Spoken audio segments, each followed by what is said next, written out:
Baik,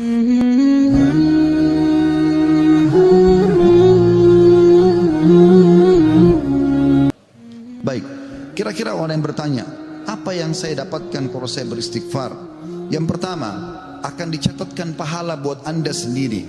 Karena istighfar ucapan yang tidak butuh energi banyak, hanya lisan dan bibir kita yang tergerakkan, ya, suara sedikit saja, tidak ada energi yang besar.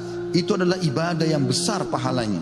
Allah subhanahu wa ta'ala memerintahkan kita dan memerintahkan juga Nabinya Muhammad sallallahu alaihi wasallam untuk beristighfar kepadanya.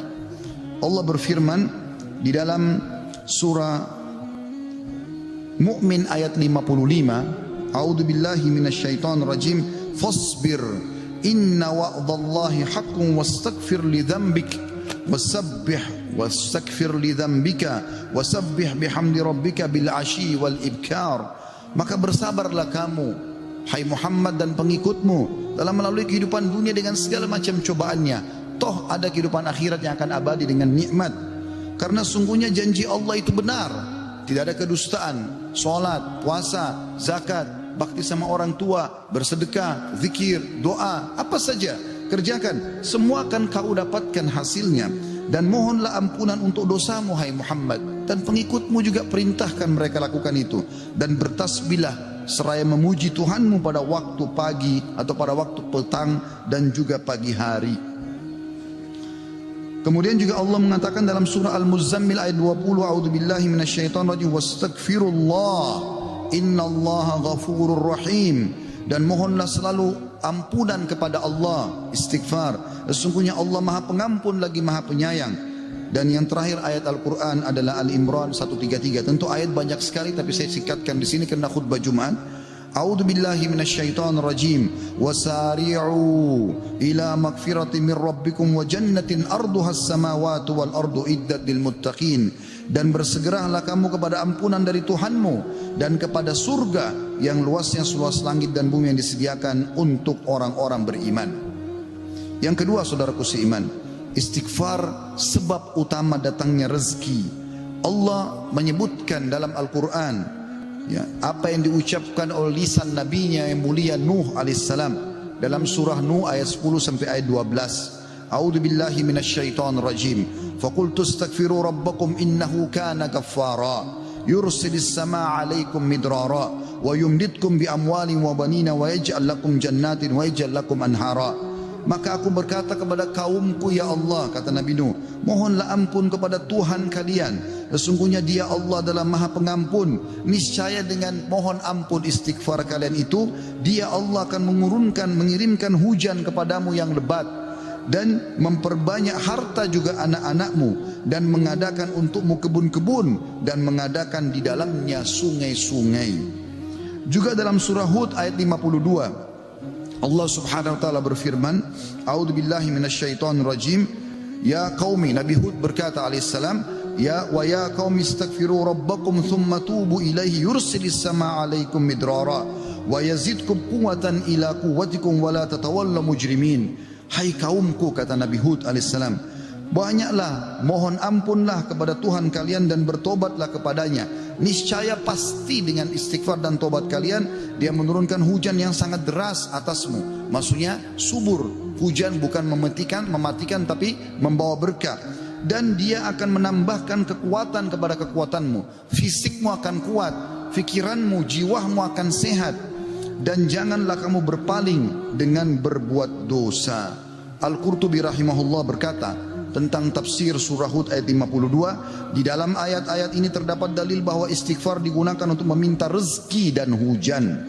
Juga Ibnu Katsir berkata rahimahullah dalam tafsir beliau surah Hud ayat 25, jika kalian bertobat dan memohon ampunan kepada Allah serta kalian mentaatinya, niscaya Allah akan memperbanyak rezeki kalian, memberikan kalian minum dengan nikmat-nikmat langit, mengeluarkan untuk kalian nikmat-nikmat bumi, menumbuhkan untuk kalian tumbuh-tumbuhan, mengalirkan untuk kalian air, dan menjadikan untuk kalian kebun-kebun. Di dalamnya terdapat berbagai macam buah-buahan, dan Dia menyelingi di antara kebun-kebun tersebut sungai-sungai yang mengalir.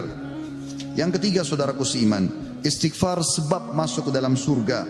Sebagaimana kita sudah tahu bersama-sama, salah satu zikir pagi dan petang yang sangat dianjurkan adalah membaca sayyidul istighfar, tuannya istighfar, yaitu lafadznya sebagaimana dinukil dari Nabi SAW. Beliau mengatakan, Allahumma anta rabbi la ilaha illa anta khalaqtani wa ana abduka wa ana ala ahdika wa wa'dika mastata'tu a'udhu bika min syarri ma sana'tu abu'u laka bi ni'matika alayya wa abu'u bidzambi faghfirli fa innahu la yaghfiru dhunuba illa ant. Yang artinya, ya Allah, sungguhnya Engkau adalah Rabbku, penciptaku, tidak ada Tuhan yang berhak disembah kecuali Engkau. Engkaulah yang telah menciptakanku dan aku adalah hambamu. Aku senantiasa berada dalam perjanjian bersamamu. Maksudnya mentauhidkan Allah dan tidak bermaksiat. Dan aku yakin akan janjimu tentang pahala bagi orang mukmin semampuku. Aku berlindung kepadamu dari kejelekan yang aku perbuat. Aku mengakui nikmatmu kepadaku serta aku mengakui dosaku. Oleh karena itu ampunilah aku, karena sungguhnya tidak ada yang mengampuni dosa kecuali Engkau. Kata Nabi SAW, siapa yang mengucapkan ini, man qalaha minan nahari mukinan, dia yakin, besok dia ucapkan di siang hari atau pagi hari dengan yakin dalam hatinya, famata min yaumihi, kemudian dia meninggal pada hari itu, qabla an yumsiya, sebelum tiba di sore hari, fahuwa min ahlil jannah, dia pasti masuk ke dalam surga. Wa man qalaha minal laili wa huwa mukinun biha, dan siapa ucapkan walaupun sekali saja di malam hari, famata, maka kemudian dia mati, qabla an yusbih, sebelum dia tiba pagi hari, fahuwa min ahlil jannah. Yang keempat, istighfar adalah sebab dihapuskannya dosa. Mohon maaf kalau sedikit panjang, saya minta waktu sekian beberapa menit lagi. Kata ada berkata, radhiyallahu rahimahullah, sesungguhnya Al-Quran menunjuki kalian tentang penyakit dan penyembuhannya, yaitu dosa adalah penyakit dan penyembuhannya adalah istighfar.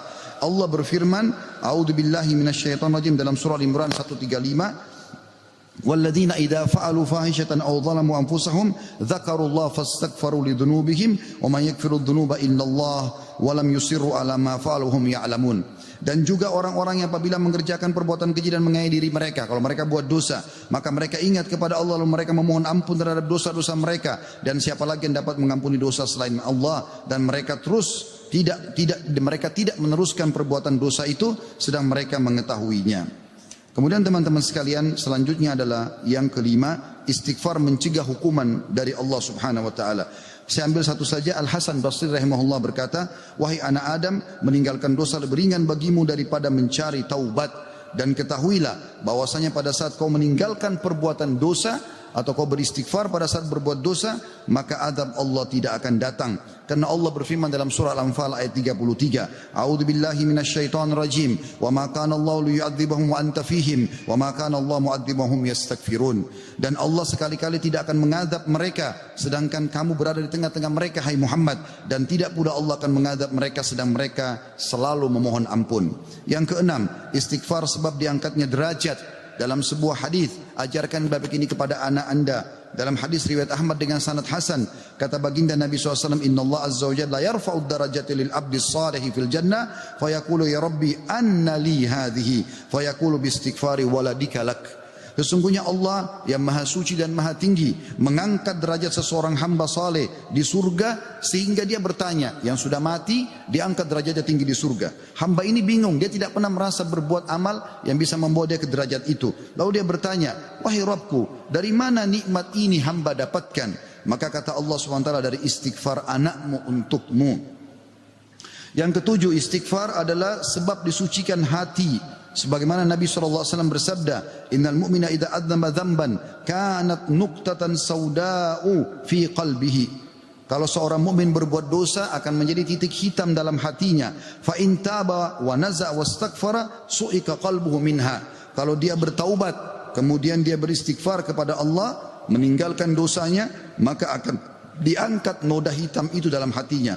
Fa in zadat hatta taglufa qalbu fadzalika ar-rana alladhi dzakarahu Allah fi kitabihi kalla barrana ala qulubihim ma kanu yaksibun.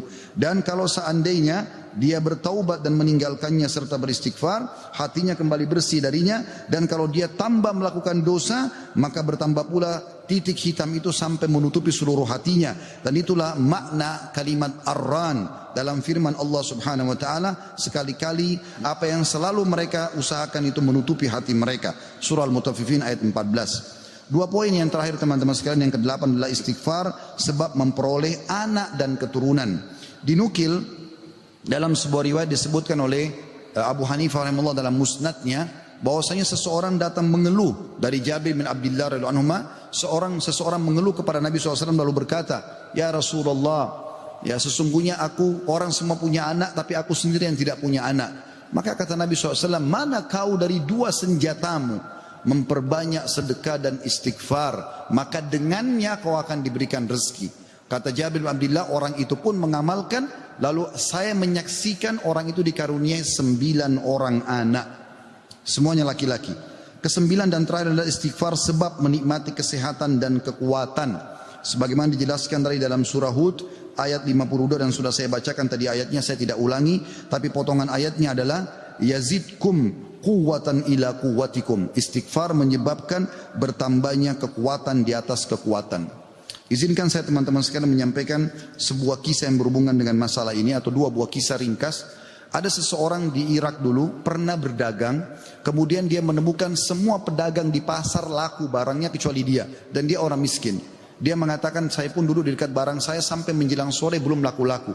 Maka tiba-tiba saya mengingat firman atau sabda Nabi SAW, man aksar istighfar, siapa yang memperbanyak istighfar, ja'alallahu lahu min kulli hammin faraja, Allah akan berikan kelapangan dari setiap kesedihannya, wa min kulli dikin makhraja, dan jalan keluar dari setiap masalahnya, dan juga razaqahu min haitsu la yahtasib, maka Allah akan berikan rezeki dari tempat tidak disangka-sangka.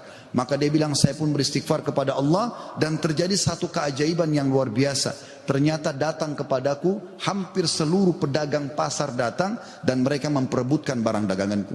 Terakhir kisah seseorang yang bernama Abu Yusuf, saudaraku seiman, di musim haji, seorang syekh, dalam kisah yang tidak disebutkan namanya siapa, sedang menyampaikan masalah istighfar. Datang seseorang setelah pengajian bernama Abu Yusuf lalu berkata, Syekh, saya ingin bercerita tentang manfaat istighfar yang Anda sampaikan tadi. Kata syekhnya, silakan. Dia bilang, saya menikah bertahun-tahun tidak punya anak sama sekali, dan saya sama istri saya sedih. Lalu satu waktu saya pernah mendengarkan sebuah siaran tentang makna, ya, firman Allah SWT surah Nuh ayat 10 sampai ayat 12, tadi sudah saya bacakan ayatnya, bahwasanya orang kalau istighfar akan diturunkan hujan dari langit, diberikan keturunan dan juga harta. Lalu saya mengatakan kepada istri saya, wahai Ummu Yusuf, ayo kita istighfar, sudah bertahun-tahun kita berusaha berobat sana sini tidak punya anak. Maka dia sama istrinya yang mengatakan, kami pun beristighfar tidak mengenal waktu, tidak mengenal tempat kecuali di WC. Kita tidak baca di WC, di tempat tidur, di ruang makan, di halaman, selalu baca. Dan subhanallah, kata dia, Syekh, bulan itu Ummu Yusuf hamil dan lahirlah Yusuf. Begitu selesai hamil, lagi masa nifas, saya bilang, Ummu Yusuf, kita sudah bertahun-tahun tidak punya anak, ayo kita istighfar kepada Allah untuk anak yang kedua. Kata dia, Anda tahu Syekh, selesai nifas Ummu Yusuf hamil dan kami dapat lagi anak kedua, dua-duanya laki-laki. Setelah anak kedua lahir, di masa nifas saya bilang lagi, wahai Ummu Yusuf, kita beristighfar kepada Allah untuk anak yang ketiga. Maka saya sama Ummu Yusuf beristighfar yang ketiga, dan ternyata selesai masa nifas hamil dan juga melahirkan di tahun ketiga anak laki-laki yang ketiga. Kata syekhnya, semoga Allah berkahi. Itu betul-betul firman Allah. Allah mengatakan Allah tidak akan pungkiri janjinya. Dia mengatakan, belum selesai kisah saya Syekh. Setelah itu Ummu Yusuf berkata, wahai Abu Yusuf, kita berhenti dulu istighfar untuk mohon anak, istighfar untuk yang lainnya, tapi permohonan anak berhenti dulu sampai anak-anak besar. Kami sepakat 2-3 tahun, kemudian saya mengatakan, Ummu Yusuf, sekarang saatnya kita minta agar Allah berikan kita anak perempuan yang cantik dan salihah. Maka kami pun beristighfar, dan ternyata Ummu Yusuf hamil, dan sekarang saya di musim haji, wahai Syekh, sedang datang bersama Ummu Yusuf yang baru saja melahirkan bersama dengan bayinya, bayi perempuan. Aqulu qauli hadza, saya sudah mengucapkan perkataan saya ini, wa astaghfirullah li wa lakum, dan saya beristighfar kepada Allah, mengajak jemaah istighfar kepada Allah, fastaghfiruhu innahu huwal ghafurur rahim. Beristighfarlah sungguh Dia Maha Pengampun dan juga Maha Pengasih.